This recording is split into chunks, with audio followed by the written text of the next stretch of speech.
ആലിഹി വസഹബിഹി അജ്മഈൻ അമ്മാ ബഅദ്. എന്റെ പ്രിയപ്പെട്ട കൂട്ടുകാരെ, ഇന്ന് ഞാൻ പറയാൻ പോകുന്ന വിഷയം എന്ന് പറഞ്ഞാൽ സമയത്തെ പറ്റിയാണ്. അതുകൊണ്ട് കൂട്ടുകാരെ, നിങ്ങൾ എന്നെ ശ്രദ്ധിച്ചിരിക്കുമോ?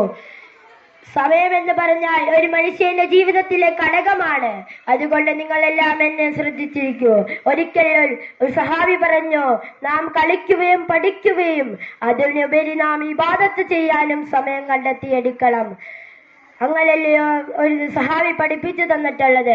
കാല മുഹമ്മദ് മുസ്തഫ സല്ലല്ലാഹു അലൈഹി വസല്ലം പറഞ്ഞിട്ടുണ്ട്, നമ്മളെ സമയം കളയുന്ന ശൈത്താൻ അവർക്ക് ഒന്നാം താക്കീത് കൊടുത്തിരുന്നു, രണ്ടാമത്തെ വട്ടവും താക്കീത് കൊടുത്തിരുന്നു.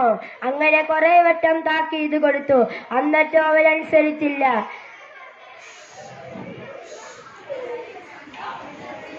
ഞാൻ കൂടുതൽ വിശദീകരിക്കുന്നില്ല.